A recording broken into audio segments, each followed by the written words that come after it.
নমস্কাৰ যিসকল ছাত্ৰ-ছাত্ৰীয়ে 2025 চনত আসাম পলিটেকনিক নাইবা ডিপ্ল'মা ইন ইঞ্জিনিয়াৰিঙত এডমিশ্যন ল'ব তো তেওঁলোকৰ বাবে এই ভিডিঅ'টো বহুতেই সুধি আছে যে আমি কোনটো ৱেবছাইটত এডমিশ্যন ল'ব লাগিব অৰ্থাৎ যিটো অনলাইন ৰেজিষ্ট্ৰেশ্যন প্ৰচেছ সেইটো কোনটো ৱেবছাইটত কৰিব লাগিব ৱেবছাইটটো খোল খাইছে নে নাই আৰু ৱেবছাইটটো কেতিয়াৰ পৰা অপেন হ'ব অৰ্থাৎ ৱেবছাইটটো কেতিয়াৰ পৰা আমি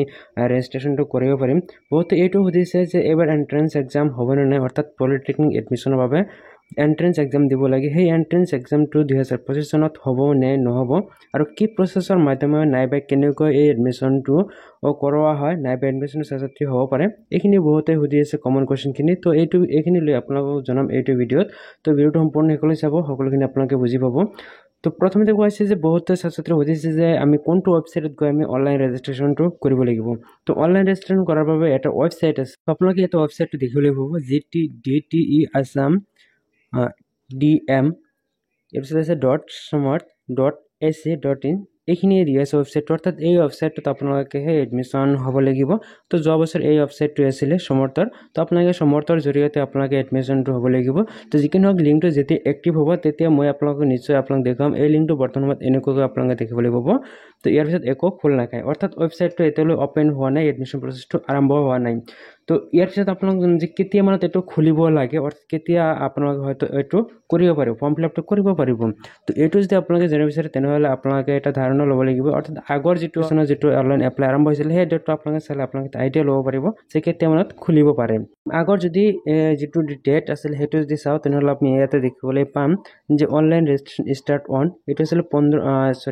1 জুন অৰ্থাৎ জুন মাহৰ 1 তাৰিখৰ পৰা আৰম্ভ হৈছিলে আৰু লাষ্ট আছিলে 15 জুন আৰু ইয়াতে কাউন্সেলিং ডেটটো এইটো পিছত তেওঁলোকে জনাইছিল তো আপোনালোকে এতিয়া বুজি পাইছে যে আপোনালোকে অনলাইন ৰেজিষ্ট্ৰেশ্যন নাইবা অনলাইন যিটো কৰিবলৈ সেইটো কেতিয়া মানত আপোনালোকে কৰিব পাৰিব তো যোৱা বছৰ আছিলে যে 1 জুন এতিয়া হয়তো অলপ আগুৱাই আহিব পাৰে অৰ্থাৎ মে' মাহৰ আপোনালোকে 20 তাৰিখ নাইবা 25 তাৰিখৰ ভিতৰত হয়তো আপোনালোকে ৱেবছাইটটো খোল খাব আপোনালোকে তাৰ পৰা আপোনালোকে তেতিয়াৰ পৰা আপোনালোকে হয়তো অনলাইনটো কৰিব পাৰিব আৰু বহুতে এইটো সুধি আছে যে এক্সাম হ'ব নে নহ'ব তো এক্সাম হ'ব নে নহ'ব এইটোলৈ কোনো ধৰণৰ নটিফিকেশ্যন দিয়া নাই কিন্তু যোৱা বছৰ যিহেতু এক্সাম হোৱা নাছিলে তো এইবাৰ সম্ভৱ এই এণ্ট্ৰেন্স এক্সামটো নহ'ব ছাত্ৰী ডাইৰেক্টলি এডমিশ্যন ল'ব পাৰিব তো যদি এক্সাম নহয় তেনেহ'লে বহুত সুধিছে যে কি প্ৰচেছত নাইবা কেনেকৈ আমি এডমিশ্যন ল'ম ইমান ছাত্ৰী কেনেকৈ এডমিশ্যনটো ল'ব তো যিহেতু চিট ইয়াতে লিমিট আৰু ছাত্ৰীৰ সংখ্যাটো বহুত বেছি হয় তেনেহ'লে আগতে যি ছিষ্টেম আছিল এক্সাম পৰীক্ষা তেওঁলোকে দি মাৰ্ক ৱাইজ তেওঁলোকে এডমিশ্যনটো পাইছিলে কিন্তু যোৱা বছৰ পৰীক্ষা হোৱা নাছিলে কিন্তু ছাত্ৰীসকলৰ মেট্ৰিকত মেথছ আৰু ছায়েন্সৰ মাৰ্কটো চাই ছাত্ৰী এডমিশ্যন দিয়া হৈছিলে কলেজত তেওঁলোকে চিট পোৱাৰ সম্ভাৱনাটো বেছি আছিলে আৰু তেওঁলোকেও এডমিশ্যনটো হৈ গৈছে অৰ্থাৎ মেট্ৰিকৰ